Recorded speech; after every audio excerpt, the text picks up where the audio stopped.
Okay. And just so everyone knows, we are streaming live on YouTube now. And we need, looking in my guidelines, We need 10 for a quorum. 10. Yeah, I see that 10 in here. So if we can get Okay. 2 more in. Okay. Oh, Emily's joining right now, so that's 9. All right. All right. We're getting there. We're getting there. Tell you what we can do, since it is 5:30, we can start the meeting. But if we have to do any voting on anything, members, we will need to table that vote until we reach having a quorum present. So welcome everyone to the Citizens Police Advisory Council meeting for the month of February. So happy to have you all on. Glad for the council members and the members of the police department who've been able to join us, and those of you who may be joining us out there in Cyberland.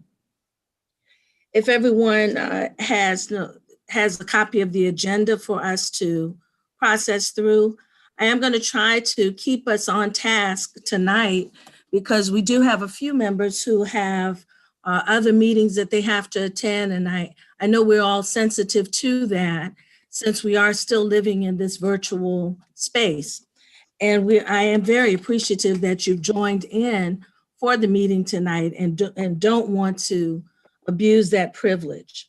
So with that stated, I do have roll call next with Bethany, and I think Bethany is just looking around and checking, right, Bethany? So you don't have to actually call everyone's name? Yes, and we do actually have 10. I just went and double checked. Perfect, perfect. Thank you so very much. So members, we do have a quorum and we'll be able to vote. Next item then is the approval of the minutes from the previous meeting, which was December the 3rd. I did send some minor edits to Bethany for the minutes. Does anyone else have any other corrections? No corrections? Is there a motion then to approve the minutes with the corrections that were submitted to Bethany, which were just editorial typos? So moved. Second. Thank you. Who second? Second. Okay, thank you, Hat. It's been properly moved and seconded that we would adopt the minutes as presented with the minor edits that were submitted to Bethany earlier today. All those in favor? Aye or thumbs up? Okay, thank you. Any opposers? Same sign? Okay, great. So then our minutes from December 3rd, the December 3rd CPAC meeting have been approved. Thank you so very much. I checked with Bethany and we do not have any citizens that signed up to speak to us tonight. I do want to make mention of an email that I forwarded to you, each of you today, which has the Illumination Project report on it. It has the one-year audit report and then a summary of that Illumination Project. I know that the Illumination Project report and the one-year audit reports are two pretty healthy packages. Very appreciative to Wendy for allowing us an opportunity with the department to review that material for a little over 30 days. So we do need to make sure that we submit our feedback into Wendy, directly to Wendy. You don't have to pass to me or to Bethany, but straight to Wendy, please, by March the 26th. And then Wendy is going to present us a report at the next CPAC meeting, which is April the 4th. Any questions or concerns about that? Question. Yes. The comments will be individual comments. Is the report that Wendy's going to give us back is a summary of those with the intention that eventually we'll get to a CPAC statement, if you will, on each of the individual documents. Is that where we're going with that? Not necessarily a CPAC statement. It's being sent to each member for each member to review and provide your comments based on your community involvement. Okay. And then you send those comments back to Wendy. Wendy will be able to use it as citizens' input into the document. Okay, And so then it's not our provide us a intention, report. so Sir, Madam Chair, it's not one more our, time. not our intention that there would be a statement or comments from CPAC as a whole in that, in regard to It either of would those be reports. listed as comments from CPAC members, the council members, Okay, thank you. but not as a report to give back to CPAC and have CPAC have to make a vote, a list of comments from CPAC and have CPAC to have to make a vote. Okay. In the essence of time and recognizing that each of us has our various perspectives, we can present, and I'm sure all and any information that is collected is valuable information. And I'm sure Wendy would want to have the benefit of all of those pieces, as opposed to trying to scale something down and have the CPAC to say, this is a CPAC document. It's actually the comments and questions or input from the CPAC members. Does that get it for you, Councilman Harris? I just wanted to understand the process. Thank you. Okay, that's it. Anyone has any questions about that? Any concerns? Good, okay, thank you very much. Now let's move to the subcommittee reports. We'll have traffic stop with Councilman Lysak.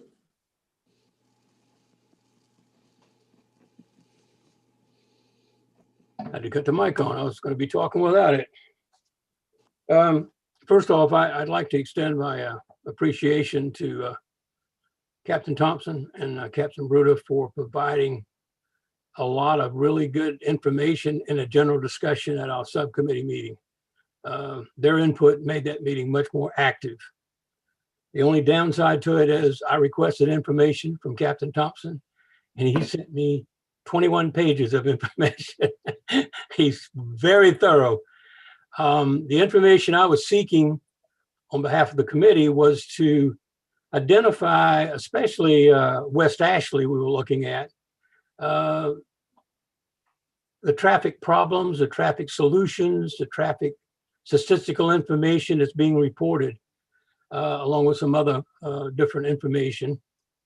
And of course, it's not for distribution by us. That won't happen. They're really going to be selling points because my subcommittee is planning on spending some time with these homeowner associations and other associations to start talking about the impact of traffic problems in the city of Charleston, and especially in certain areas. And he gave some very, very, very detailed, very good information. And I certainly do appreciate it. I'm still trying to digest all of it, but I did want to thank them for that. Before we got into that end of the discussion at the meeting, there was some general comments and discussions made. One about the ride-alongs, if and when we could anticipate when that may start back up. And that's a catch-22. Could be tomorrow, but more than likely it's probably going to be mid-year or later before we have that opportunity because of the pandemic. The other thing was brought up was the coding. For some reason, we still have a concern about why we can't get the coding so that our traffic information is like kind of like statewide, if you will. I mean, and I understand you got to change some code and you got to do some things. So that's still going to be looked at. And I'm sure Captain Thompson and the city of Charleston is going to pursue that with those that make the change. But the last thing that I want to spend a little bit of time on was the information that was provided. I would suggest to all my colleagues that if you are going to be presenting information regarding CPAC and the impact that we have as the voice of the people, that maybe you spend a few minutes on the phone or email Captain Thompson and let him give you some high points of certain things. One of the things that I found to be tremendously interesting was we got week 52 reporting information. I mean, it was so detailed that I can tell you who was on leave, who wasn't on leave, how many people were sick, how many was reporting, what was missing. Information that we wouldn't necessarily put out to the public, but what we can talk about is a number of DUIs. or people with this traffic accidents and the percentages that were up and down. And I'm not going to try to pretend to remember all of them, but we are making headway in the city as far as not having as many accidents, but we still have too many. But excellent reporting information and some tools that we're going to put into use when we visit with some of the youth groups, especially. And I think Frank and Ryan both. What do you say, Ryan? Was it not beneficial to you, Ryan? I'm sorry. Yeah, most definitely. No, I thought it was great. I was very impressed with the amount of data that we received on that. But Madam Chair, that's where we at this point. Okay, so then in April, you'll be able to provide some information on the Yeah, in data April, once you I'm going to break digest it. it. Yes, ma'am. In Okay. April, I'm going to break it down a little bit better. And I'm going to check with Captain Thompson before, since I know this is live, to make sure that some of the points that I would be using will be acceptable to CPD. Okay, thank you. Councilman Harris?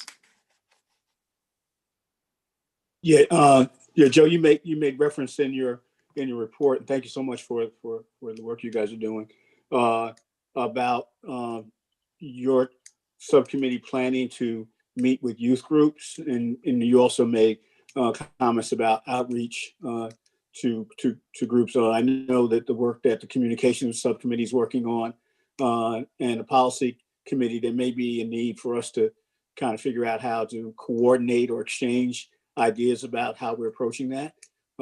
Jerry, let's hold your comment on that. Let's let Paul go ahead and report on communications, because I figured Paul would be saying that, especially since Paul does have a list of items that we asked the council to look at, and it kind of refers to some of what Joe mentioned. Okay, So if Madam you Chair. would table that, thank Okay. you. Any other questions about what Joe shared? Joe, I had one question. Looking at the minutes from December, Captain Cretella was going to make some additions to the presentation that he shared with Traffic Stop so that we'd be able to share that with the community at large. Has that been, do you know if that's been done? I really don't. I would venture a guess that the information I got from Captain Thompson was frontline, he may be able to address that, but I don't know if Captain Patella. I'll follow up with that, Ms. Fielding. Okay, thank you. And again, that's the presentation on traffic stops that we were wanting to have to be able to have uploaded to the website, as well as share with other community civic organizations, churches and the like, for the youth as well as adults. Thank you. Any other questions for Traffic Stop Subcommittee? Great. Okay, Paul, Councilman Tamburino with the Communications Subcommittee. Well, thank you, ma'am. Well, we had a pretty productive couple of months, like we promised. I'll start at the top. Juan and I were included at the beginning of the year, something we wouldn't normally, any of us would want to ever have to participate in, but, very valuable to us as a CPAC, falls under communications. At the beginning of the year, there was an officer-related shooting. We received the call to attend a meeting with community leaders, and then following that, a press conference. So I would say on the communications side, I think we had some takeaways from that, some questions, some follow-up we want to do, obviously, but I think I think we agree that's a step in the right direction to being included in those types of communications. And so I think as a subcommittee and as a CPAC in general, that's something that we're going to want to build upon. So that was a communications piece. The bulk of our meeting this past month was to further the discussion to an executable stage of the recommendations that we had called out of the audit report as a related communications. So if you recall, at the last meeting, we had sent around a presentation on a number of different initiatives that we were recommending. We asked for feedback. And, you know, I'll be fair and say feedback wasn't, you know, what I desired, but we did get some feedback and we took that. And so using the feedback we received in our own information, what we did is in our last meeting, the bulk of our meeting was to cull that down into the priority executables that we wanted to present to the CPAC and say, here are our recommendations for your approval. So review them and approve them. You know, our goal is not to see these to be month after month, meeting after meeting discussions. We want to start the ball rolling and getting some of these executables done. So we sent around a list of, I believe, 7 recommendations. If you would, raise your hand if you've had a chance to review those at all, please. I know that committee members, we made them. What I would say is our report, I would say, is a published motion to the chair to be voted upon by the membership. And so, Madam Chair, I'm presenting this motion as published because it's coming out of a subcommittee. It doesn't need a second. So I'm giving this forward to you, please. Correct, and thank you for the refresh on the parliamentary procedures. It comes from the Communications Subcommittee, does not need a second. Any discussion on the items? And since some may not have those items with them, Councilman Tamburino, if during this discussion period, if you would simply read the items without discussion unless someone asks a question, if you have your sheet available. Give me 1 second. I'm gonna share it if I may. Okay. Okay. Can everybody see my screen? Yes. Okay. So we can, Madam Chair, do you prefer to do these point by point, or do you prefer, I would almost prefer them as a group submission. If anybody wants to ask questions on individuals, or if you want to make an amendment to carve them out, but our motion is to accept this entire list as one. The motion is stated is to accept the list as presented by the Communications Subcommittee. Yes, ma'am. So what I was asking is that you would just read the 7 items. Yes, ma'am. Okay. So Because number we one, do have folks on, you know, this is on YouTube as well. And Sure. some may be just calling in listening. Yes, ma'am. Thank Okay, you. so number one, create an official email address for each of the CPAC members using the CPAC determined domain. This would allow members some privacy, as some members may not be comfortable providing personal emails to the public. It also provides a formalization that communicates professionalism and credibility. Since the CPAC falls under the South Carolina Freedom of Information Act, this provides council the ability to access and archive emails from the Freedom of Information Act requests. Number 2, CPAC involvement in the upcoming community meetings related to the strategic plan. The CPAC value is in its ability to engage the public, so involvement in these meetings is critical. Number 3, CPAC member reports to their individual appointing authority on a bi-monthly basis.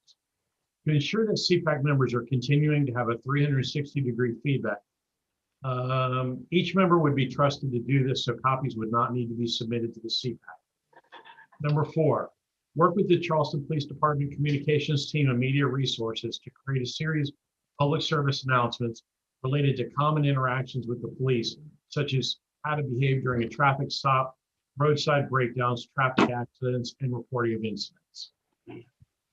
Next, CPAC appoints a CPAC media spokesperson who will be provided as a source of information to media for commentary as needed.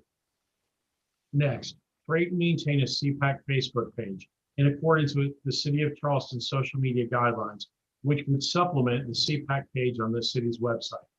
This would provide a more interactive platform for feedback and CPAC advocacy. And finally, CPAC chair to be invited to city council meetings to add commentary or to answer questions related to reports coming out of the Public Safety Committee. Thank you, Paul. Councilman, you've heard the motion and you've heard the actual reading of each item. You can stop the share of your screen, Paul, so I could see everyone and not have to scroll. Thank you very much. I appreciate that.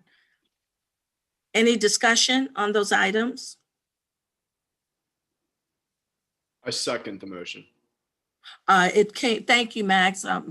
It comes from committee, so it does not need a second. The motion came from committee, does not need a second. But thank you very much. All those in favor of accepting this report, please raise your hand or thumbs up. Okay.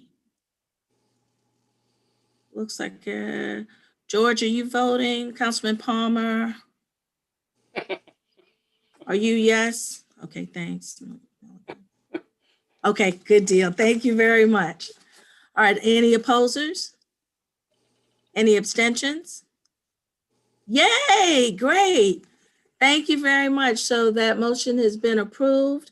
And consequently, based on what Councilman Harris was bringing up with Councilman Lycett, with Joe, in that acceptance there, we are stating that public services announcements, there'd be some coordination in what would be discussed and to reach back to the different organizations. So Joe, if you'd like to work with Paul directly on some of that so that we can get busy on carrying out or actually executing in accordance with the motion that we just approved. Is that good, Paul and Joe? Yeah, I got no problem with that, because when Paul originally sent out the list of all the activities, one of the things I supported and suggested was just that. Because I felt like we needed to have that play through communications. I think Paul remembers that. So yeah, I think it'd be great. In fact, my plan was, as we established presentations, is to run them past Paul and his committee to say, okay, how do you want to put this bad boy together? And let's go in as a group, and make the presentation. So I'm all for it. Thank you. Now that this has been approved, I'll talk with Steve Romelin when this meeting is done, before we have the next meeting, before the next communication subcommittee meeting, to be able to see how we will actually implement these within the guidelines and what we have. Jerry? Yeah, Madam Chair, one of the items has to do with the meetings, the presentations, community meetings associated with the strategic, the 2020 to 2025 strategic plan. Be curious as to know from the chief and folks what kind of timing that is, because it could affect, the work that we need to do to be involved and engaged with that. Okay. Would you like to table that until we get to the updates where the chief will be? That'd be fine. That'd be fine. Okay, very good. I'll keep a note of that. Thanks, everyone. Paul, Councilman Tamburino, any other comments? No, ma'am. Would like to provide for That's it. I appreciate communications? everybody's help. Emily, I appreciate your cat also weighing in. Sorry. That was awesome. She's just trying to keep up with your dogs back there, Paul. That's it. That's it. Hopefully she doesn't snore as loud. That's it. That's it.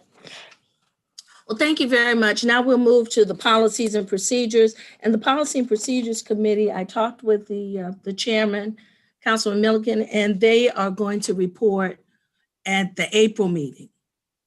They're doing some additional work, and so they will be reporting at the April meeting from their committee. So that takes us now to updates.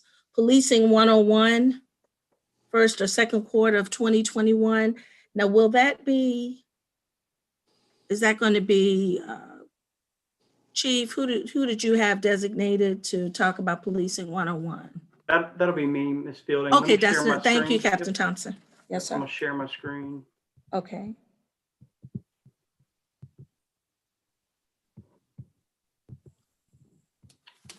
Everyone can see that, Citizens Academy. Yes. Okay. So what we've been doing, as I reported last time, is that we're going to, so this outline, I sent it to Ms. Fielding during this presentation and to send out to the group for feedback. This is what we plan to do, but obviously it could be a rough draft for input from CPAC.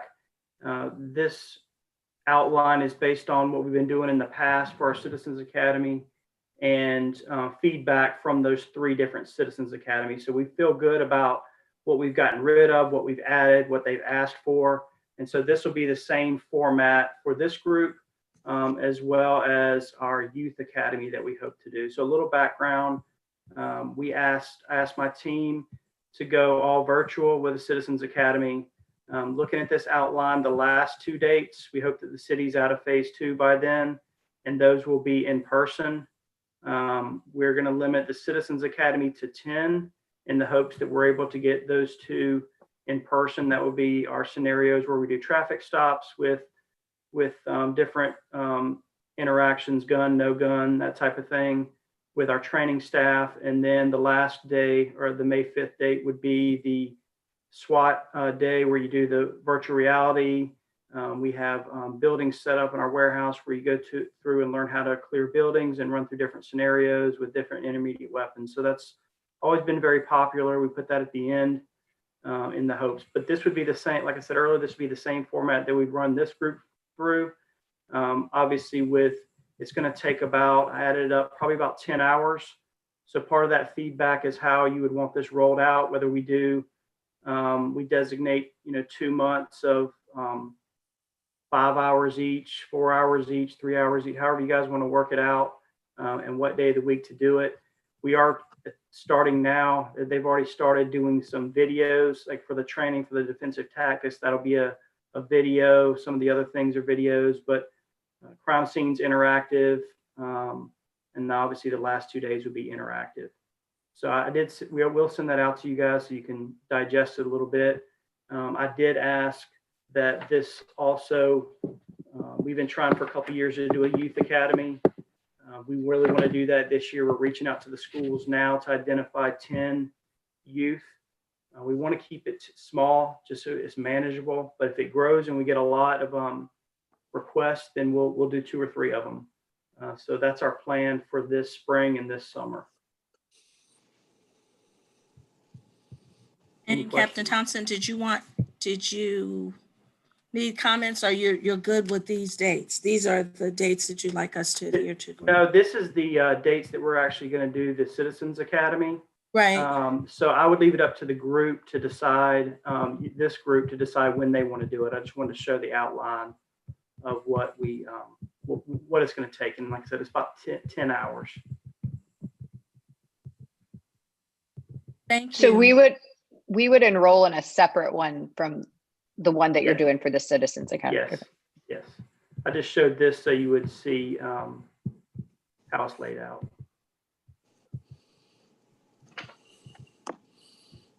Would we have the option, if we wanted to roll through the Citizens Academy and do it that way? Would that be an option, Dustin?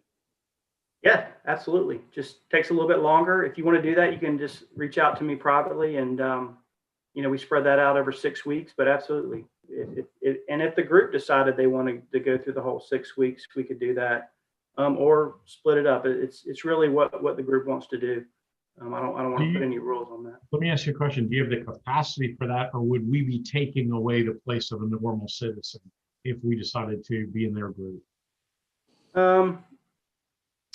I would say let's wait, Paul. Let's wait and see how many will be actually interested in doing the 6 weeks. We normally go 8 weeks, but if we only get two from this group that wanted to be added to the 10 of the Citizens Academy, then that's manageable for us. We're keeping it low because we're going to have to take some equipment out to people's homes, especially during the crime scene interactive. And they're looking at some other interactive ways that, they can sit at home and still do the fingerprinting and that type of stuff. So I would say that's open. We certainly don't want to take away from a citizen that wants to be in the Citizens Academy. And I guess that would just be an offline discussion between us.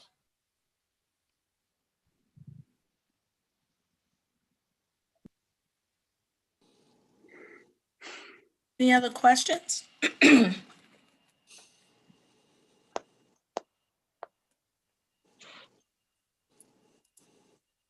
Thank you, Captain Thompson. Data collection, Captain Bruder. Hey, good afternoon or good evening, everybody. So I think kind of ad hoc a few meetings ago, we had a little discussion. This kind of ties into some of the stuff we were talking about, the traffic citation and warnings, kind of quandary we're in with the state and all that kind of stuff. But we mentioned that we were going to roll out a new FCC kind of compliance measure early in or January 1, 2021. And this is, you know, when I pull up the graph, it's going to be like, oh, that's it. But this is I just want to kind of talk about how important and how big of a step this is. Because when they came in to do our audit and they started pulling our numbers, we really uncovered that, you know, we weren't focused in having a way to determine if the tickets were being written, if the warnings were being written, if we had a traffic stop, what was the proper paperwork being done. We didn't have anything telling us that it wasn't being done, but we didn't have anything to kind of put that proof into what we were doing there. So we looked at some different options, and that's what we talked about. We were trying to figure out kind of the best way to do it. And what we ended up doing is, effective January 1, we began requiring a field contact card, an FCC, and we've just kept that name. It used to be field contact cards when it was actually a card about the size of an index card that we'd fill out by hand. We just kept the name for ease. But a field contact card now has to be completed on every proactive stop that an officer does. Before January 1, depending on the type of stop, there was a different type of paperwork that was required to document that stop. And we were trying to collate it. And that just got really overcomplicated as we looked at 2020, and we just kind of arrived at, let's do one thing for everything so that we can get a handle on what we're doing. And so we had to work through some big hurdles there. You know, we got all the officers informed and explained, and not only what to do, but why to do it, and why it's important that we can account for all of our paperwork and that all of our stops. And they understand these different systems. They work in 4 and 5 different systems every day, and the systems that don't talk and how to do that. So we spent most of January kind of refining the process, working on the reporting, making sure officers understood. And we had to work through some stuff with dispatch too, because we found out that certain calls that we would do proactively were getting put in as like 5 or 6 different types into CAD. And those were also actual citizen complaint calls, so they weren't all there. So these nice, easy, let's see if we can get an account for something, turned into much bigger kind of cobwebs situations. So with that, I'm gonna kind of throw up the first graph we have. You know, it's 4 days into January, and we have it's 4 days into February, and we have January's numbers. So I'm going to share this here. And so this is what we're looking at. Told you it was going to be kind of anticlimactic here, but what it's showing us is that we had 80% of the situations that, just based off the CAD type alone, the call type that it was, 80% of those had an FCC completed. Now that doesn't necessarily mean, I know it says missing on the graph there, but that's just how we're kind of talking about it in data world. There's not an FCC to go with 20%. Now the overall in the total number to this is about 800 proactive activities last month. So that missing, quote, missing 20% could have been anything from the wrong call type was in there, that they got put in as a traffic stop, and it really wasn't a traffic stop. It was a disabled vehicle that wouldn't need an FCC. Some of those are officers didn't do them, but we weren't going to kind of tweak the data and have them go back and fix it. So our goal here at CPD, and this is kind of like our first step up the mountain here, is now we have accountability for all of our proactive work. We're going to try to reduce that blue number to as much as possible, to try to have that peach color kind of take over the bar there, and strive for a goal between 95 and 98%. We don't want to be unrealistic and say 100%, because there is some human error in this. There's officers entering information, and there's dispatchers entering information. And as long as those are people entering in that information, there's going to be some degree of just built-in error there. But the question this answers is that now 80% of our data for January is actually in RMS, and we can look at it. So when we say, how many traffic stops did you have? We can give you that number, or person stops or bicycle stops, whatever it is. There was about 800. And we know that our data is about 80% of that information. So it's a good sample size there. I think most scientific studies would take that, and we're only going to try to make it better. As opposed to before this, we could give you a good estimate. I could tell you how many tickets were written, how many warnings were written, but I couldn't tell you how many traffic stops that broke down into.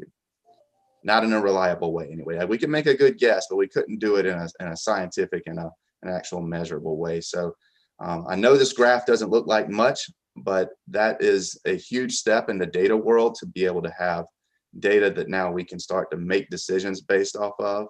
And moving forward, we're not only going to look at it in this way with just proactive activity, but then we start to merge in other systems as we get this one up to date and up and running. We're still working on making it more efficient.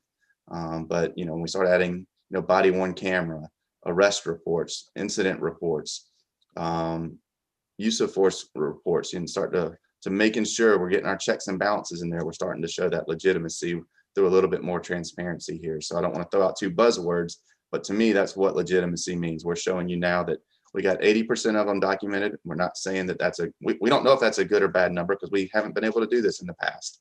But now we have a system in place to kind of judge ourselves and try to make that number as close to 100 as we can get it, and go from there. So again, I didn't want to build up too much for a graph that's kind of simple, but this is, to me, in the data world, this is huge that now we can start looking at our numbers and making decisions off of those. So now when we go back and do a query for January, what were the demographics of this, or what were the locations of our traffic stops? We know that most of them are documented here in this one place, and we can start looking at that for our decision making. Thank you, Jerry. Great work, Jason. I know it's hard. And one question in the policy area, one of the first things we're taking a look at were complaints. So we'll be able to take this data and compare and match up to see if there was a complaint generated from citizen complaint generated from that particular action. Not yet. Yeah. I mean, so that's kind of that's kind of like that'd be the top of the mountain, I would say, where we can kind of, all the systems are starting to talk. We've got our two biggest systems talking to each other right now, our records management and our CAD, and they're not even really talking to each other. We're kind of forcing the conversation. So we're getting some accountability there. And so that's where we're kind of starting, is getting the, when we have an incident, is the paperwork done to document it. And then we're going to take that out a step further and see if we can get body cameras in there, maybe, or maybe we go to the traffic diversion. Whichever one of these ones comes online first that we can work with is kind of where the next steps will be. But like I said, it's huge for us to be able to show this and be able to say that we are complying with this one topic that it has so much attention to it, right? And that'll hopefully prevent us from having to go, well, I don't really know how to answer that question because our systems don't talk. So I don't want to nerd out on too many of you, put you to sleep. There's a lot that goes into that, and it's been a lot of hard work, both by the officers and the supervisors out there having to kind of adjust on the fly to this, because it is a little bit of manual work. It is some duplication of work, but we know it's important, and they want to get it right. And I know you feel that it's not big, but it is huge. It really is. And you have to start from somewhere. So thank you so very much for even taking it on, because you really, really do have to start from somewhere. With the complaints, though, that Councilman Harris was asking about, complaints actually come in a different area as well. So will that area have its separate recordation method? Well, I mean, we can get in the weeds a little, but it depends on what you want to look at. If you want to look at how many traffic stops did we have, or proactive activity resulted in a complaint versus total number of complaints. And I think that's kind of what he's asking. Are we going to take the type of call they were on? So that system to some degree does that, but it doesn't directly correlate everything. No, I was looking more at like what our guidelines state. It's complaints in general. So in our guidelines, it says the advisory council may also review cases from the statistical data presented on complaints. The request of documents by the advisory council will be duly called meetings of the advisory council. So it's general complaints, just looking at how many complaints have been received by the police department and what were those complaints. That's separate from the traffic stops, I think. It's complaints in general. But you answered my question. So good. Thank you. Mm-hmm. Any other questions for Captain Bruder? No other questions? Okay. Thank you, Jason. We appreciate it. Police Foundation. Captain Thompson, were you going to talk about Police Foundation? I believe that was Paul, right? Oh, okay. Right, Paul? Sure. We kind of discussed it last time. I can give everybody an update.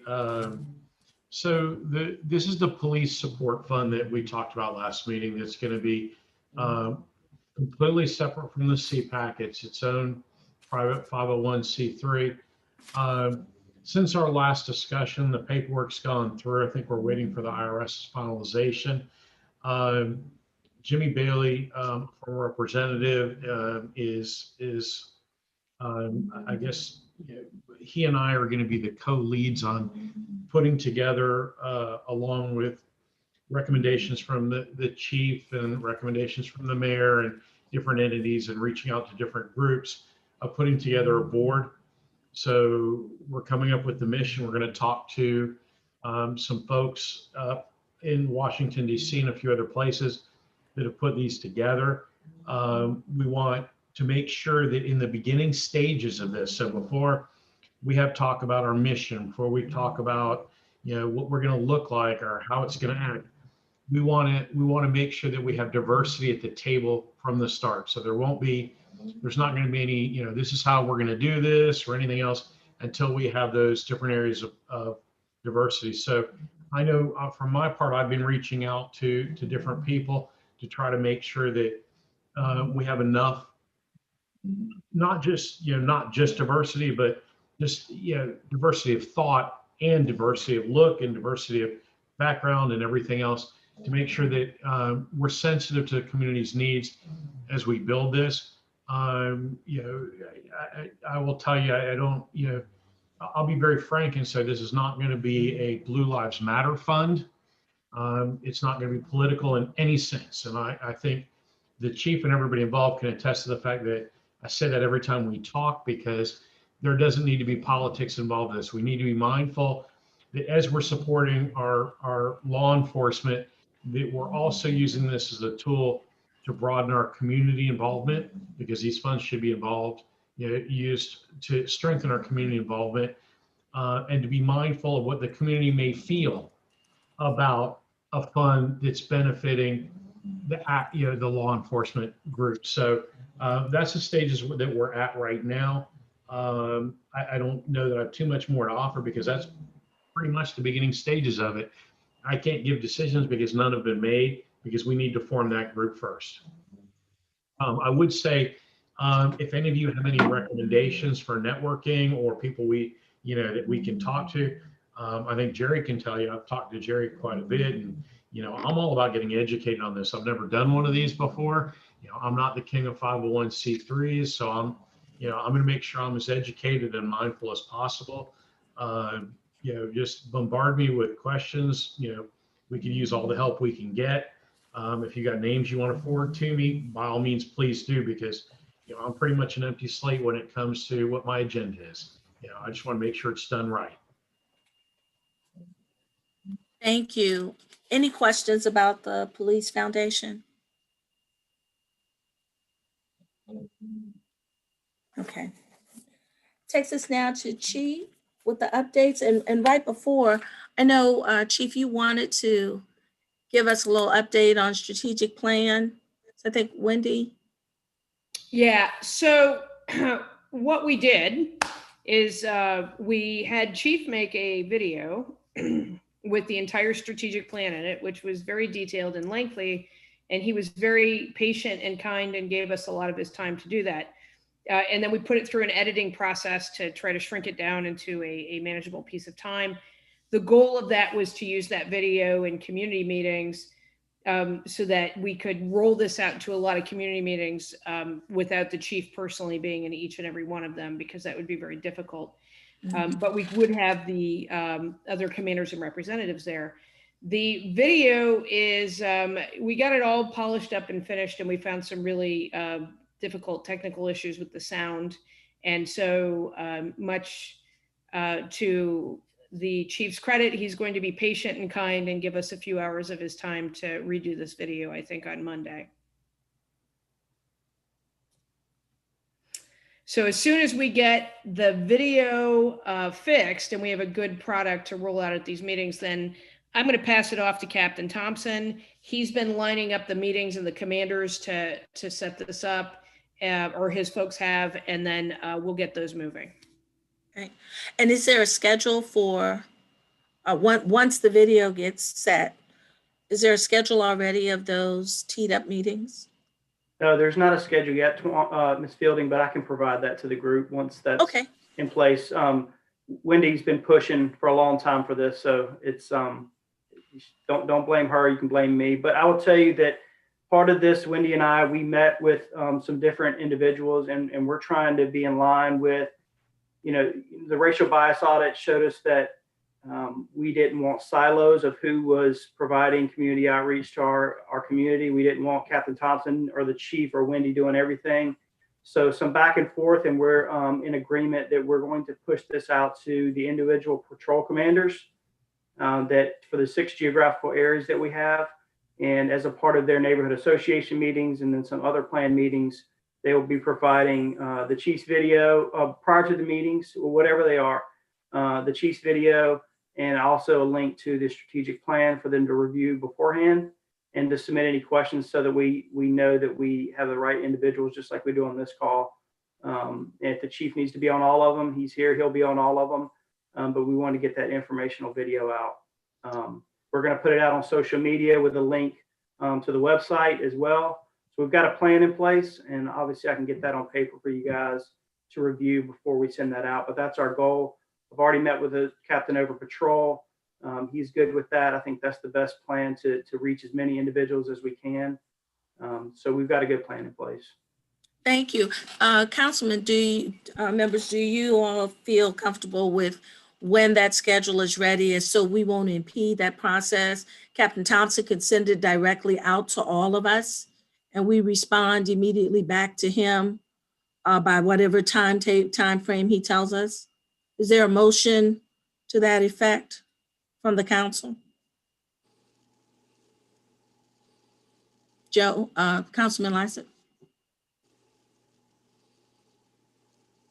I'd like to make that motion. Thank you. Is there a second? I'll second. Thank you. It's been properly moved and seconded that Captain Thompson will forward that schedule for disseminating the video to the communities and the various civic groups. Send that schedule to the council members, and that we will respond directly to Captain Thompson by the time frame that he requests in his email. Discussion? Jerry Harris.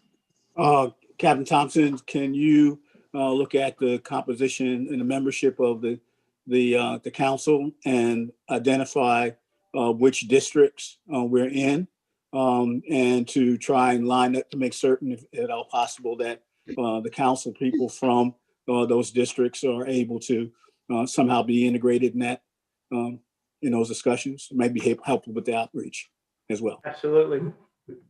And I also have that, Captain Thompson. So just let me know if you need help. Yes, ma'am. Thank you. Yep. Any other questions pertaining to the motion? Okay, all those in favor, please signify by raising your hand. Thank you. George, Councilman Palmer, are you good?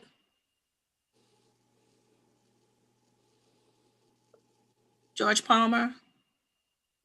Okay, Cam. Thank you, Cam. Councilman Shields. Okay, all those opposed? Any abstentions? Thank you. So Captain Thompson, if you would send that schedule out, and then everyone, once the schedule is already set, please make sure you try to arrange your schedules so you can participate in those neighborhood association meetings when the video is actually being shared. Thank you, Chief. And I think that's it. Chief Reynolds. I'm sorry, Madam Chair. Yes, One sir. other question. Is it possible for us to get a preview of the video after you get the corrected audio done? Yes, sir. Okay, thank you. Sometimes it's a very large file, so we'll have to work out something if I'm not able to email it. All right. But we've been using Microsoft Teams, so we'll find a way to make sure you guys are able to view it. And you did say that it would be available to share like on social media, like on Nextdoor and stuff as well. Yeah, so we'll submit it. We'll put it out on all of our platforms. It'll have the link for the actual strategic plan, and then the chief's message will be right up underneath that, and that'll also be on the website as well, both links. So you'll be able to share the link, Emily, if that makes sense. Any other questions? Thank you, Chief, for your patience. We're ready for you. Thank you all.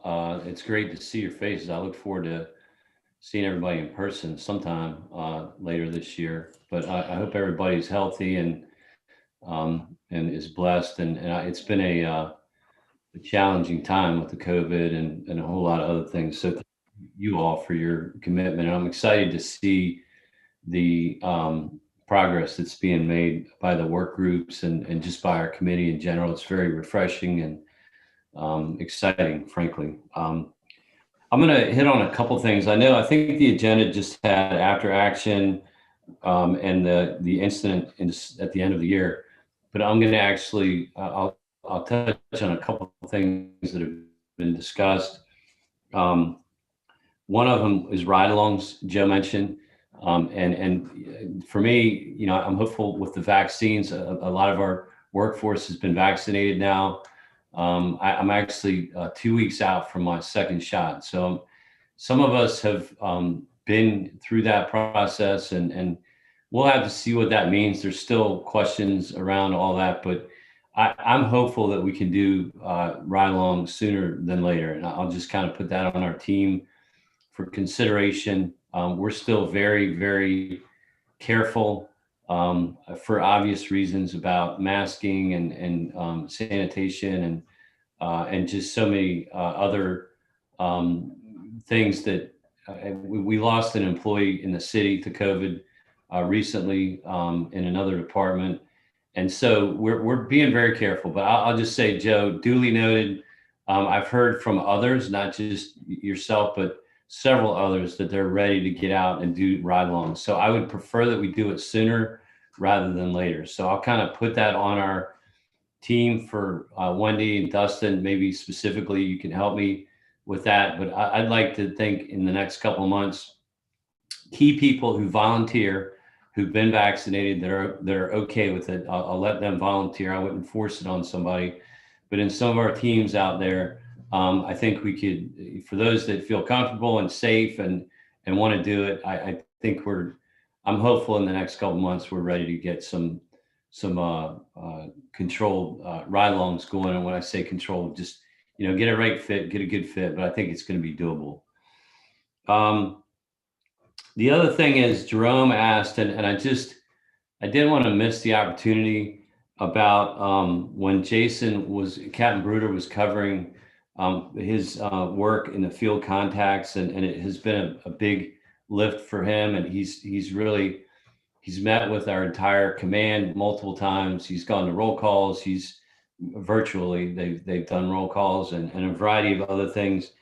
So I am excited. But separately from that, I just didn't want to miss the clarification that I think Chairwoman Fielding has brought up, and that is that we do have data on complaints, and we do have things that we can talk about. So I even separately from that, I think what Jason was saying is automatic correlations, without doing a query, without looking into it, that you couldn't just automatically have that correlated maybe, but we have the complaints.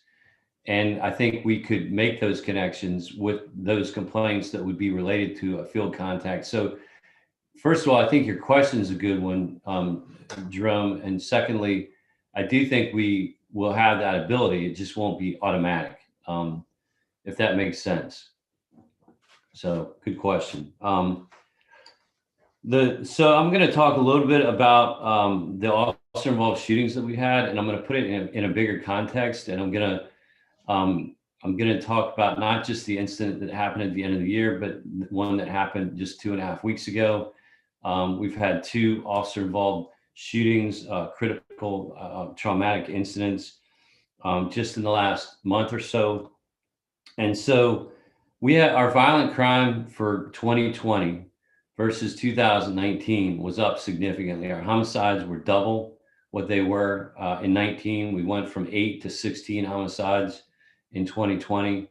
Our aggravated assaults, not all of which are shootings, but the majority of them were up 30%, just about 30% citywide. Our deaths, our overdoses related to opioids were up significantly, as were our deaths. And so when you think about shootings, I can tell you, I think about gangs, I think about retaliations, I think about drugs, and most of our shootings are somehow connected to one or two or all three of those things.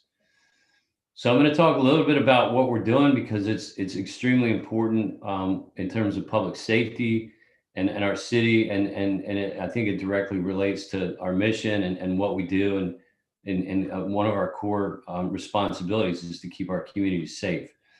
This trend, I think it's important to note, is not unique to Charleston. It's a nationwide trend. It's something that is occurring in cities across America. It's something that's occurring in this region. It's something that's occurring in other parts of our state. It's significant. There's not a lot of science behind exactly why these things are happening, whether it's in the courts. But what I'll tell you is that we have a commonality in most of the events, and that is they're a small number of repeat violent criminal offenders who are armed with guns that are in our communities that are creating significant violence in our communities. We're looking at things like the gang issue in our area, and I've met with my counterparts from around the region. The FBI has a violent crimes task force. We work closely with the DEA, the ATF, with Mount Pleasant, with North Charleston, with the Sheriff's Department in Charleston County, as well as the Sheriff's Department in Berkeley County and SLED and other agencies, in trying to investigate these crimes. And I will tell you, we also have had innocent victims, and you'll hear more about this. I was just on the phone with an investigator right before this call, where we had victims that were shot in one of our communities that had nothing to do with anything. It was stray gunfire that struck them, and it happened to be in the Bayside Apartments community, Bridgeview, where we had our first officer-involved shooting. So I'll kind of segue from that context. And our officers, and this is still under investigation, and it's something that I can only talk generally about, because I'm going to talk about the protocol, how these investigations work, what we've done to communicate on these cases, and how we'll continue to communicate with our communities. So we had two, and I'll talk about the one that was listed in the agenda here in the Bridgeview Apartments, and that was where our officers responded to a domestic violence incident. A woman called for help, and in that incident, there was a report of weapons involved by the party that was aggrieved. The woman who was in this apartment called and said that she was scared and that she needed help, and this person was trying to get into her apartment with weapons. Our officer arrived, and immediately, it appears, was fired upon by a weapon, and our officers eventually, in this very quick exchange, returned gunfire against this suspect. I can't talk a lot more about it, but what I'll tell you is, generally in these cases, the offenders that I'm seeing have an extensive violent criminal history. They are not allowed to carry weapons. They shouldn't, in my opinion, be in our communities creating this havoc. And at the very least, they shouldn't be carrying weapons and firing at the police. And that's what happened in this case, it appears. I think we'll hear more about that soon from the solicitor. But what happens in a case like that, in every one of these cases, Solicitor Scarlett Wilson has created a protocol. In the past, there were some deficiencies, I think, in how these investigations were done. A lot of agencies did them themselves. And really, in the last 5 to 10 years, I think police agencies have really recognized that they shouldn't be investigating their own officers in their own shootings or their own critical incidents. So we've agreed to this, that we would have an independent organization investigate these shootings. In this case, it's SLED. And I think a while ago, they probably didn't have as many repetitions, as much experience, as many events. And so Solicitor Wilson created a protocol which outlines things like officers' statements. And this is publicly available, this protocol. There's nothing secret about it. She got a lot of feedback from community members. She got feedback from private attorneys. She got feedback from police chiefs and sheriffs. And she really did a lot of research, and she put this protocol together. And she said, if I'm going to have to make a ruling, and these are my words, I'm just paraphrasing kind of how this whole process worked. If I'm going to have to make a ruling on an event, I want to make sure that the investigation is done properly. I want to make sure that we've done the right thing with interviews, with body camera review, with forensics, with crime scene analysis, with our response, and that we have an independent element. Our investigators from SLED, our investigators, our crime scene people from SLED, et cetera, that come in from the outside and look at these events with an independent eye. And so that's how these cases work. When there's an event, immediately they're called and they respond, in most cases, very quickly. And they come out, and in most cases, they'll provide their own crime scene people. And if they're not available, there's secondary other agencies that will provide their crime scene people. So far, in the ones that have occurred since I've been here, which have only been a very small number, the SLED has been able to provide their own crime scene of forensics people to respond. And they've responded very quickly, and they've done these investigations. So in this case, they responded, and I'll talk briefly about another incident that occurred 2 weeks ago, Tuesday, about 2.5 weeks ago. There was a suspect who committed, allegedly, a murder in Georgetown. In that, it was a very violent murder, and that suspect was on the run. He also then did within a week or so, a little over a week, did some other crimes, I believe, but the one specifically that I think we've talked about publicly is a armed carjacking at the Mount Pleasant Whole Foods. In the afternoon, he pistol whipped a gentleman and stole his car. And then the next day, he put a gun to somebody's head in Charleston on Rutledge Avenue and Maple, and took that person's vehicle. We heard the patrol officer who was taking that report. That officer put something out on the radio of what the suspect description. Our investigators immediately began to investigate what the description was of this suspect, how it occurred, and where this person may be traveling. Our officers, in a fairly short period of time, got behind this vehicle, attempted to make a traffic stop, and there was eventually an exchange of gunfire from our officer. The suspect was struck by that gunfire, and that case is still being investigated. That was, in fact, the person who's wanted for the murder in Georgetown and the armed carjacking. And the FBI is actually, I believe, going to be adopting that case. That person, that suspect that was involved in that event, is still in the hospital right now, being watched by our agencies.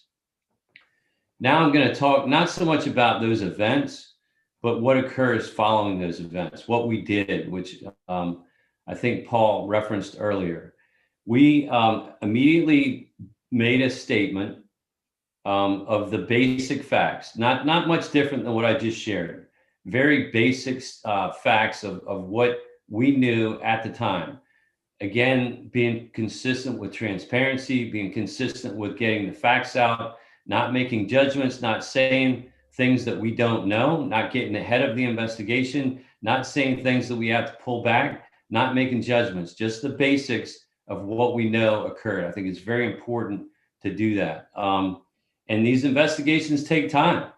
And it's important to allow the investigation to take the time that it needs, whether it's with forensics evidence, whether it's with interviews, whether it's with the crime scene, whatever the case is, talking to witnesses. It's very important to allow them to do their job. So we made a very brief statement shortly after the event. And then within that same day in the afternoon, we got some people that we invited from the community, stakeholders, which included some CPAC members, to have a discussion about how the process works, about the basics of what occurred. And then we did a press conference. And in the press conference, again, we didn't talk a lot more about the investigation. We talked a little bit about, I like to talk about the violent crime issue. I think it's important that we talk about it, that we enlist help from our community members, our stakeholders, our partners, and that we talk about this process and talk about how that works. And I think I was thankful that there were some community members who stood with me in that press conference to talk a little bit about the process and how we're working through this together, not just the police department, but with SLED as the independent investigator and keeping the community apprised of whatever updates that we have. What will occur soon is the solicitor, after reviewing the investigation from SLED, separate and independent from us, completely separate, the solicitor will make a decision and she'll issue a letter. And at some point, we'll talk more about what actually happened. So we've also, consistent with what I believe is the best practice, consistent with requests that come in, we've released the officers' names. There's been FOIAs associated with that. And we did that within, I'd say 24 to 72 hours. I think it was actually within a day or two in both of these instances. And I think the last thing I'll say about violent crime is we have a regional violent crimes task force with the FBI. I mentioned some of the other agencies. We met actually just yesterday with some of our partner agencies, with the U.S. Attorney's Office, with the Solicitor's Office, with all the people I mentioned earlier. And we continue to talk about and work together with our partners to make sure that these small number of violent offenders, I am all for and very supportive of sentence reform. I'm very much supportive of disrupting the pipeline to prison. I'm very much supportive of programs like the Turning Leaf and some other programs that are actually making a huge difference in disrupting the recidivism and disrupting this pipeline to prison. We do not want to warehouse people. That is not even remotely what I'm advocating for. In fact, I would advocate strongly for people that are in jail to get out of jail if they're in there for minor reasons, and just because they don't have money to get an attorney, or there's a lot of reasons why I think we have done well in thinning some of the jail population. And I think there's a lot more we need to do. But I will tell you, there's a small number. It's a relatively small number of violent offenders that we need to pay very close attention to. And I'll tell you, if you talk to some of the people in our communities that have been affected by this gun violence, and whose families have been affected by this, and I've mentioned already, in some cases, innocent victims who have nothing to do with any of this, who are just sitting in their, who have gunfire coming in through their window, in some cases have been shot. It's a problem, and it's something that we're working very closely on. So I guess I'll end there for questions on that piece, and then I'll end with the after action report, which really there's not a lot to talk about. I can give an update, but there's not nearly as much meat to it as this in terms of being able to discuss tonight. But I'll end there. There's a whole lot of things that we're doing with mentoring, with building bridges, especially as we begin to exit this COVID era. And Dustin can talk a little bit about that. There's a whole lot of things that we're doing. I met with a couple of pastors just yesterday to talk about some of those initiatives, some of those efforts. Paul mentioned the Police Foundation. There's some great community-oriented efforts where I think the Police Foundation will be able to help significantly in providing funding and in-kind resources and mentors and other support to help us in bridging some of the gaps that exist, especially with the youth, the lack of mentors, the lack of positive role models, the lack of support just in general, and the inequities that exist. And I think just really, frankly, very unfair situations. I just think that we all have a role in making improvements and making things better. So we're not just focused on enforcement, but that is absolutely a piece to addressing this problem and having better outcomes. Thank you so very much, Chief. Any questions about the information Chief has shared with us about the 2 incidents? And Chief, thank you very much for even extending an invitation to us at CPAC to be able to participate in those briefings that you held. Council members, what I did do was once I was contacted, I did contact our Vice Chairman, Paul Tamburino, and and in his absence at one occasion, he and I were together at one, and at the second, I did contact Jerry Harris, since he's a member also of the Communications Subcommittee. Jerry? Yeah, Madam Chair, I just wanted to make an observation commending the chief for the way in which he handled the release of information. The decision to release the information about the names of the officers involved, and subsequently, the records in terms of disciplinary action and the like. Those are all things that are not done in many instances. That kind of reflects the culture of the department and the direction that you're heading in. And for some aspects of the community, that was a positive. For others, folks might say, hey, look, what were we doing? But I think overall, you were to be commended for the steps that you're taking and trying to keep things in balance. And the force is doing a commendable job in difficult times. Thank you for noting that. And for the committee, I'll also add to what Jerome is mentioning, and I don't want to take us off track, but here's the difficulty for our officers. And we are going to continue to do that. I'm committed to that. And we've done that in the past, and we're going to continue to do that. And you're right, though, in saying no matter what you do, you don't make everybody happy. And I'll give you a point, a good example. So we've said, and this ties into earlier discussions, it's all related, really. And it is strategic, it is complicated, it is fairly difficult, some of these things. But one of the things that we've said for the last couple of years is that we need to have trust, right? And we've said one of the cornerstones of trust is transparency. When you can be transparent, we can't always be on everything all the time, but when you can be, we need to be transparent, we need to be accountable, we need to be open with what we do, how we do it, and why we do what we do. So one of the key areas that we've hit on tonight is the complaint process.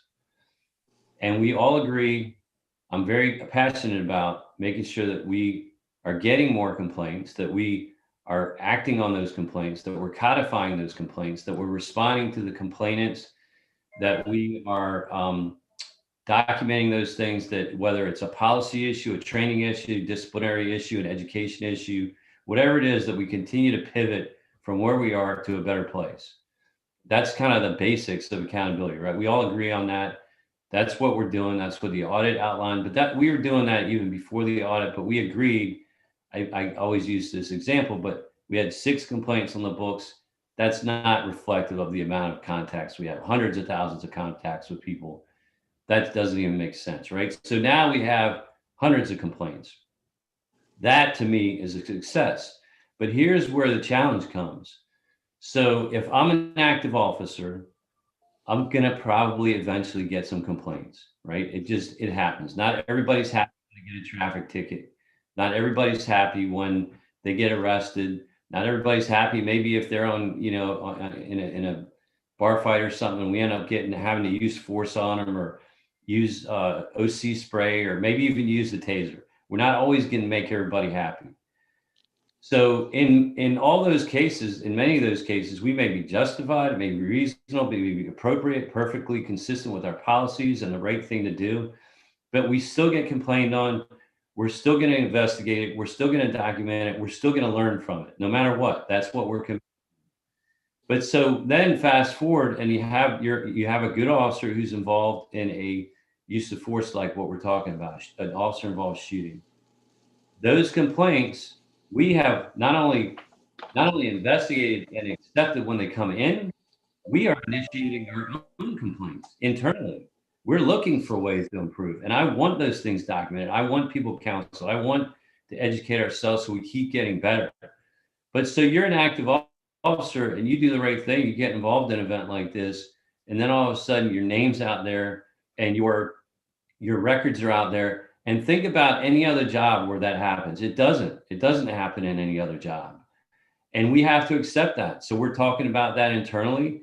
We are talking about it within our organization. If you think about it from a wellness perspective, how difficult this year has been.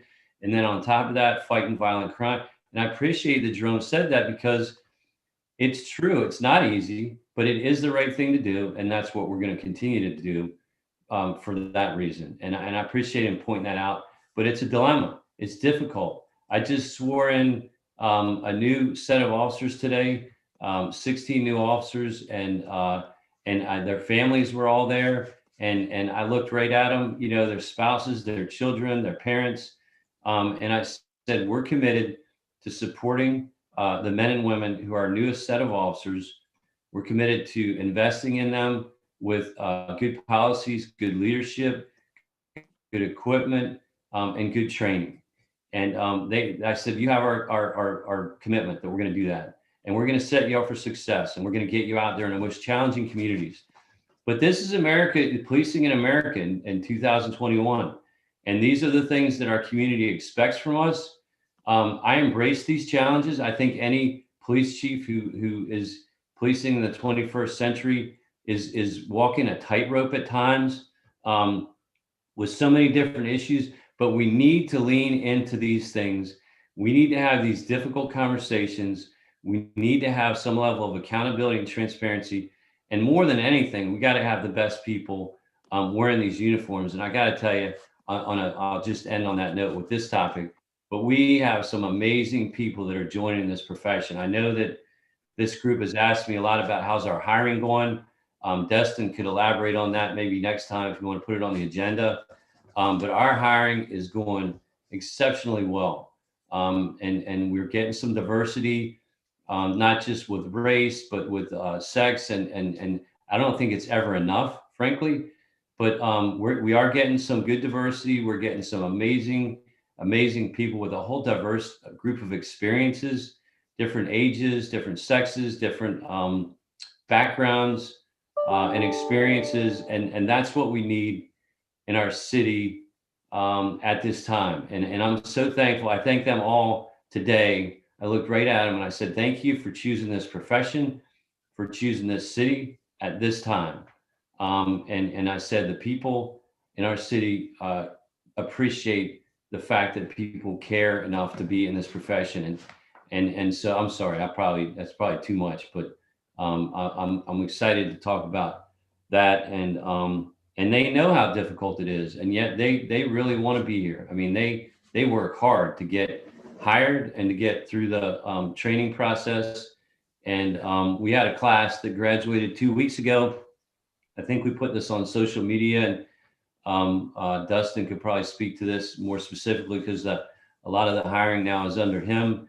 But they won, I think, every award that you could win in the Criminal Justice Academy in Columbia. They offer a handful of awards, and our group got all of them. And so that it's not about awards. That's not what it's about. It's not about recognition. And I'm not bragging, but I'm proud of how hard they're working because it shows, you know, their test scores and their discipline and their integrity, that they're really setting the bar high for each other and for the demands, frankly, that we put on them. Chief, let me just interrupt. I'm going to contradict you because that's what I do too. You know that. Brag. If they're earning awards and they're getting recognition, that goes a lot to their morale and it goes to how they'll do their job. The more positive they feel about their job, the more positive their interactions and the more positive they're going to progress through your department. So brag away, because the more we recognize it as citizens, the better they're going to be. And we do. I know we put that out there, and it's you know, it's a balance. We have to be careful and find a balance. But one of the things that I keep hearing and we're working on is we need to tell our story. We need to, and that goes part of the strategic plan. It's all connected. Thank you. And it does go a long way with people, like Paul said, with the community understanding that the policemen are human beings too. Just like the citizens, the rest of the citizens who are not policemen are human beings. And I think it makes a big difference when you can touch and feel and understand and recognize that our law enforcement officers are really doing a good job. They're trying to do well, and you're trying to bring about a change in this area. And it is in line with improving the community relationship between the police department and the citizens. So thank you, Chief, for sharing that. And you said you did want to tell us about the after action report, the status of that. Yeah, and while I'm talking, I'm gonna queue up Dustin and Jason to add to what I'm gonna say. But we have Dustin and Jason, Cheeto, and others have been working diligently. Tony's actually in a class all week this week. They're learning about internal affairs investigations. That's why he's not on. Tony Crutella. They're all kind of in a 40-hour class this week just to learn about those investigations and policies and practices. But we are kind of almost at the very end. We extended the opening date for submissions for complaints or feedback and other information that people wanted to provide. Dustin was kind of the recipient of all those, and I'll let him speak a little bit about. I think it was good that we did that. It was requested that we extended another 30 days, which we did. And the group is really kind of winding up, and it'll go to the Public Safety Committee, I think, in the next few weeks. I don't think they have a date set, but I think they're ready to set a date. And once it goes to the Public Safety Committee for final approval, then it'll go to full council. It is posted now, currently, the draft version. And then, of course, the final version will be posted as well. All that information will be made public. And it focuses on both the 30th, May 30th and May 31st. And I'll let Dustin, you and Jason have put a lot of work with others into this. If you want to just add anything that I'm missing for the group. Yes, sir. Hold on just a second. I'm just pulling up my document so I can just provide a little bit of update to the group.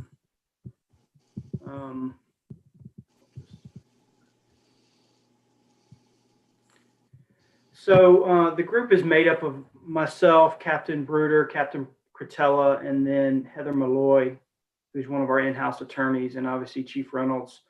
And we took the recommendations from the Public Safety Committee.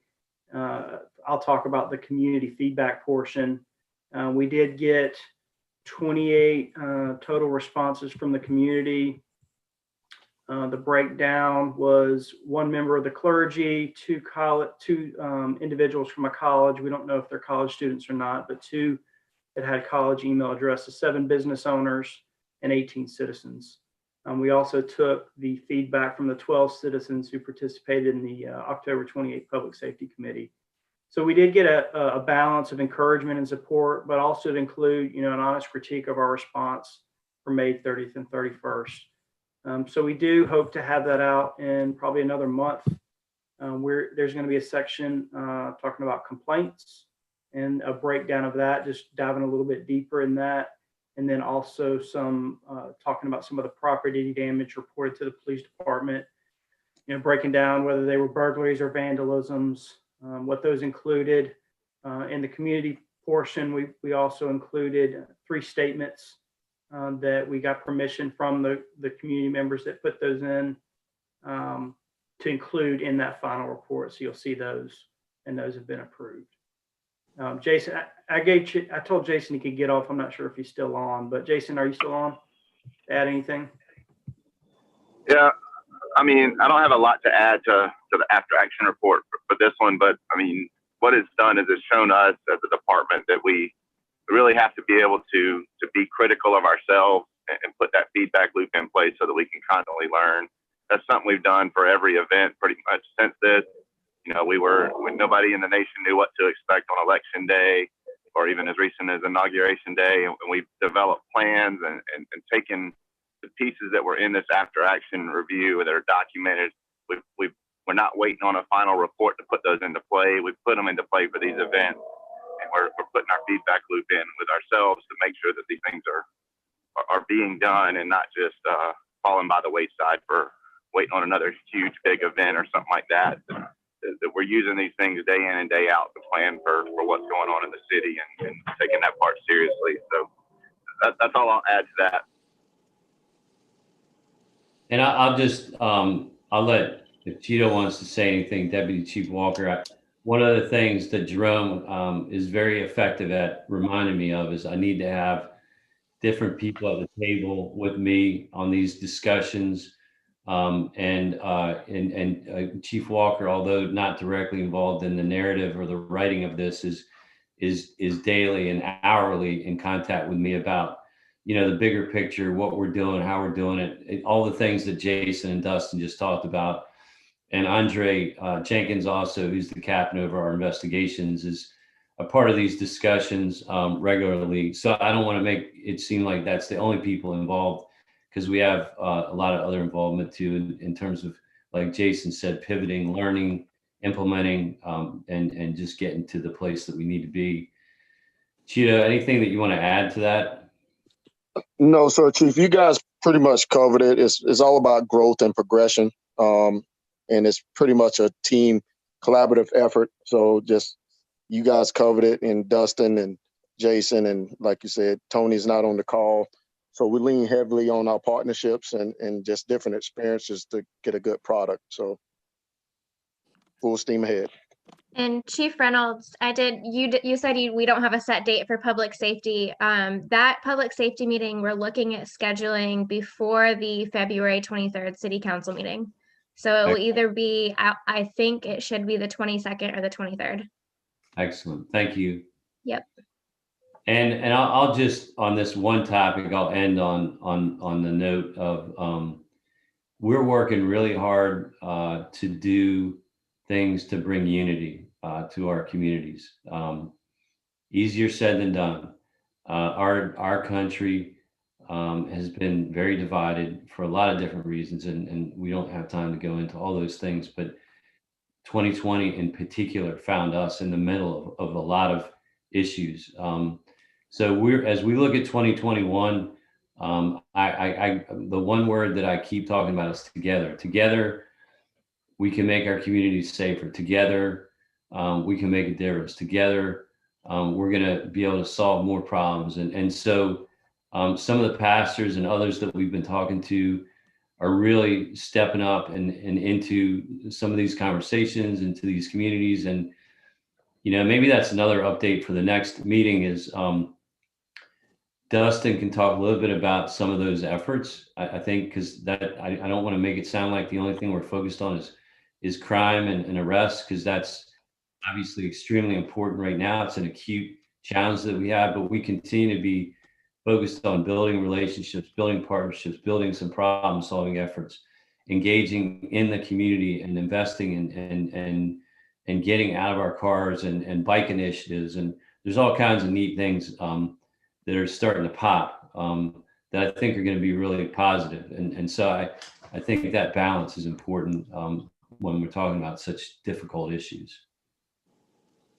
Thank you, Chief. A wonderful report. Thank you so very much for sharing and for having the officers join us tonight to share as well. I did jot down some notes, council members, of topics for the next agenda based on what we've discussed. And please listen and let me know if I've missed anything. The illumination update and 1-year audit report update, policing 101 schedule, strategic plan video meetings are scheduled, community engagement to include some discussion about mentoring and other actions that are underway, complaint process, hiring process. And of course, Chief would be on to give us an update on any other actions that happen between now and then. Did I leave out anything? Of course, we'll have our subcommittee reports. Madam Chair. Yes, sir. I think, and Max, I don't want to overstep, but I think our committee probably will have a pretty substantive report, and we'll try and get it to you before the meeting. But we may need a considerable amount of time. The schedule for the review of policies that the department has developed is something that we should try to have a little bit more conversation around. Right, thank you. That would be under subcommittee reports, which is, as I stated, subcommittee reports will be on the agenda. I was just pointing out it might be a little bit more lengthy, time consuming. Please make sure, in that case, please ensure that you're able to get the information to Bethany in sufficient time. And so each council member will get a chance to review that data before they come to meeting. As you noticed tonight, I think the pre-planning really helped us to efficiently work through our agenda that we had. Very aggressive agenda, lots of information received and shared. So I really am appreciative as your chairman at this time to have this opportunity to share with all of this information shared. I think this has been a very good meeting, very productive. Our next meeting is scheduled for April the 1st. We need to set the June meeting as well as the August meeting. Some time ago, some minutes before some meetings previously, we stated that we would try to go ahead and select those dates with Chief to ensure that we get on his calendar and ensure that he'll be able to participate. So the first Thursday in June is June 3rd. Chief, does that sound good? Yes, we'll make it work. Whatever works best for the council and the committee, we'll make it work. Thank you. Yes, sir. Council members, is June 3rd good? The first Thursday in June? Okay. And August the 5th is the first Thursday in August. Thanks, Councilman Palmer. That's good too, everyone? Good, thank you, Doris. Okay, great, great. Any seconds? Anything we missed? Again, council members, thank you so very much for your attendance tonight. Chief, you and your staff, we sincerely appreciate the participation in this meeting and always preparing to share so much valuable information with us.